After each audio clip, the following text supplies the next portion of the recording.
What's up, guys? Storyverse89 here, back with another episode of Kerbal Space Program. And as you see, we're not at the Space Center. We're actually with our Kerbal, who's sitting on the surface of the Mun. Because, well, we kind of need to pick him up. I just need to get this Kerbal back to the ship and brought back to Kerbin safely. Hopefully. Just need to wait for that little... There it is. Okay. And it okay, that didn't work. The landing engine is supposed to ignite, and this is supposed to decouple, but as you see right there, it did not do the things that I actually wanted it to do. So I gotta make a special action group. Okay,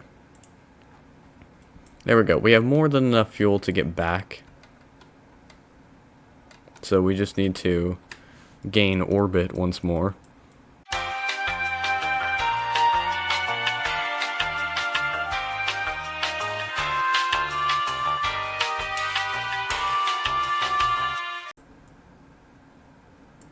Hello there. Oh, Jesus. Okay, we flew past the vocal. Oh, God, that was an actual vocal jump scare. I didn't even see that thing coming. That happens sometimes if you're not prepared. I should have just started slowing down regardless of actually getting visual contact. That's a good strategy to remember, is usually once you see it getting relatively close enough, you don't have to get visual contact. Just make sure you're not going to hit it first. I'm very lucky I was not on a crash course with the vocal, because that would have been very sad times for everyone. Definitely for the Kerbal. Trying to line it as best we can. And connection. A little bit faster than I wanted. But nevertheless, it's alright. So we're actually going to have the Kerbal transfer out. So we're going to grab all the... Or actually, we might be able to transfer the data. Never mind, there's no collect data button. I really need probe cores that do that. So we're going to take an never mind, we already did that, apparently, at some point. And then we need to get back to the capsule with all this valuable lunar data, or mooner data, I guess. Board the capsule once more. Transfer Valentina back into the capsule. We're gonna steal some electric charge, never mind. Can't transfer any tanks. Okay, that's fine. Now here comes the fancy part. So we're gonna come around to the light side. Get some of this electric charge back, and then we are going to separate the capsules. Electric charge back, basically to the top. Yep, that's good. Alright, and then we're going to separate these two from vocal. So actually, we're going to put... I forgot I was going to do this. I made this behind the scenes, but basically, we're going to have Vergi in the lander. And... there we go. This little guy here. I'm going to turn you away so you don't accidentally dock with vocal. Vocal's just going to kind of spin out of the way. But basically, we're going to have these two dock together. Control from here. Set as target. And we're going to actually have them dock together. So then we use up the lander's fuel. Set as target. Ooh. We're going to hit it kind of hard. A little bit of a rough connection, but our docking port's held up. And now we transfer Vergi back into the main capsule. Make sure this is on control from here. And now we have both the lander and the orbiter connected, so actually we're going to click control from here instead. We're going to shut down this engine for the time being. We're going to do maneuver planner. And transfer from target, or actually, no, wait, no, it's return from moon. Return from the moon. Control. Go there. And there we go. An automatic lunar return trajectory has been planned for us by the Kerbal computer that I installed. And we're going to fly these two home and use up less of the command capsule's fuel, because we don't want to use everything up. And that's out of electric charge for some reason. Alright, here we go. Oh, it looks like we won't be able to oh, accidentally shot past the maneuver. Looks like we're gonna run out of fuel. Oh, never mind, I guess it's just miscalculated. So we're going to fly back to Kerbin from here. We're probably going to separate the lander once we've ejected from lunar orbit. I'm just going to call it the moon from now on, because changing Kerbal names is a bit confusing for me, and for some people I would assume, so we're just going to stick with the human terms like moon, Mars, that kind of stuff. How much electric charge do we actually have left? Oh, we have 3 hours of electric charge. Okay. Well, unfortunately, that means we're going to have to do a screaming maneuver where the Corvus, control from here, there we go. Where the Corvus is just going to go heat shield first into the atmosphere. Oh, no. Oh, no. We don't have enough electric charge to actually make it back. Shoot. Well, that means this is going to have to go by. This is going to have to... We're still on trajectory, okay. We're actually going to burn a little bit more just to guarantee it, and then undock. We're going to say bye. So, yeah, that, unfortunately, parachute deploy, pressured. Yeah, so unfortunately, due to the constraints of electric charge, we are kind of screwed. We're almost out of electric charge. So we're going to aim it what I think is going to be the trajectory that we're going to be landing at. Which is, I think, about, like... It's hard to tell from this altitude. Like this? Maybe? But then it's here. I can't tell what altitude we're going to be going in at. It's so hard to tell from this altitude. Okay. We're going to pray that it's this, and we're going to spin up the capsule. And we're going to run out of electric charge long before we reach the surface. Yep. And my attitude was completely wrong.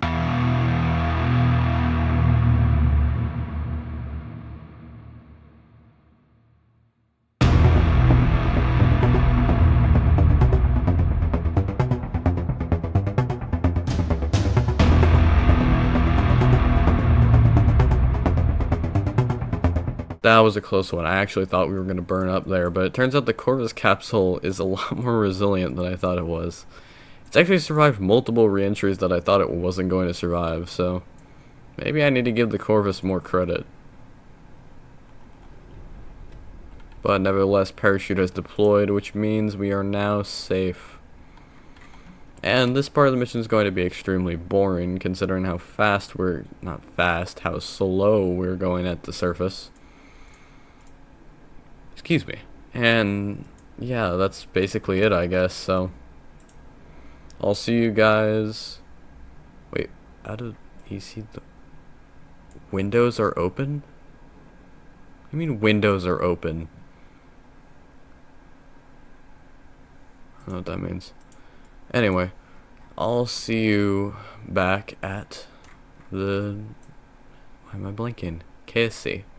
And we're back. That first lunar mission was plagued with difficulties. I think that probably went way worse than I thought it was going to. But we finally get to unlock basic science, thank God. And we also get to unlock something else in the tech tree, which I'm debating on unlocking. I don't know what I want to unlock. This does give me some bigger parts. Some fancier interplanetary travel. Oh, this also unlocks station parts, so we'll buy that. It looks like we can get one more. We'll get advanced solars. Alright. And we've done it. We have returned from the surface of the Mun. That should have completed several of our contracts. Why is that not? But I did that. Alright, that one's glitching out. So we're going... I don't know. We'll figure it out. We're going to check our next mission. We'll figure it out. I'll meet you guys in the VAB for the next mission, and we'll see what happens. Alright, welcome back to the VAB, and now we are going to actually go enter the atmosphere of the second moon out, Titania, or Titania, whatever. And normally I don't visit this moon because it kinda sucks, but because I have a contract to visit there, we're going to send a goofy looking little probe, this thing here, to go see it. It's a small solar probe that... Does this have any built-in science?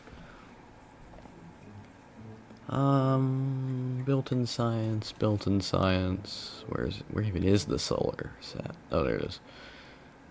A large camera at its core. High quality photographs. Nice. Alright, we're gonna get some high quality photographs of the surface of this distant moon. A place no Kerbal has ever dared step before. Although we'll probably have Kerbals landing on it at some point. For the time being, we will not have anyone there. But we do need some landing. We do need some landing legs, which we already have. And we are going to use I don't think we've used the terminal velocity. Or the terminal propulsion system.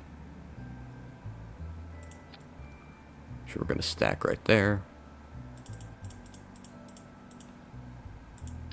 Give it some landing legs. Yeah, it fits. I mean, not really. We'll give it some different landing legs. There we go. And, of course, we need a parachute. Because this thing is going to the surface. Can I attach anything? Oh, I can. Okay. I'm just checking to make sure I can attach anything to the top. Because there's a camera there, we'll probably have it separate. We don't want to scratch the camera lens. That would be bad for our science. Although it is kind of facing upwards, which is not very helpful. But we'll say... we'll say it's taking images of the... I don't know. Say it's taking images of the atmosphere. Makes sense considering where we're going. But we gave it a little parachute. It has a terminal landing engine, so it's not that bad. We have a parachute along with a little service module, which will just allow us to have a little bit more solar power while we're flying there. We are also going to give it a very small transit tank, just to give it some RCS capabilities, because we'll probably be pulling an early version of the interplanetary travel method where you just kind of use RCS to push yourself.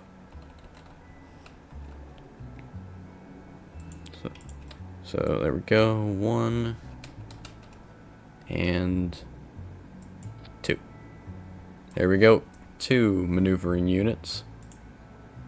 Then we just need to slap this thing in a payload bay. That's too small. That looks weird. That also looks weird. This'll do. Alright, and there we go. The system is now ready. I think this is probably going to be all we need to bring. Oh wait, we need some antennas. Duh. Alright, these two small antennas should do nicely for our little mission. We don't actually need that much in terms of science, because I don't think we actually have that much space for science. Maybe we can add a... That totally doesn't look weird. Totally. This little pole. And then, of course, we'll add a little bit of micrometeoroid data, if we can fit that on there. Not really. What else can we fit on here? It's like we can fit a little ion trap. And there we go. The ion trap. Our landing engine, the landing legs, and of course the parachute, and the separatable unit, which actually we're gonna have some ejection thrusters on here. This is definitely gonna come before the chute. And now we just need to pack this thing in a fairing. This is definitely something that could just be packed into... Looks alright. And then... Actually... No, we'll stick with that. Unless we have... I forgot, it's too big. I gotta get this one. It's just like a little bit too big. You can see the RCS ports were sticking out. Alright, that'll do nicely. And then we'll slap this with a Daleth stage. A gray Daleth stage. Black fairing. And a bell engine, despite that not actually fitting. We will get a bigger bell for the bell engine. A little later. That's like the big interplanetary version. I use it all the time in some of my other saves to do even farther travel in the solar system, but just due to the limitations of science, I have to get an earlier design. I'm also gonna have to put a little fairing on this thing. I need 1.5 meter fairings. Or 1.25, that's what I meant. There we go. Packed nice and neat into a little fairing with auto strut to keep us nice and steady. Strut that to the root. Oh, and star tracker.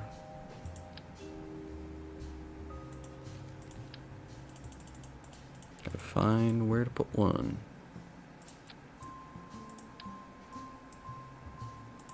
There we are, star tracker.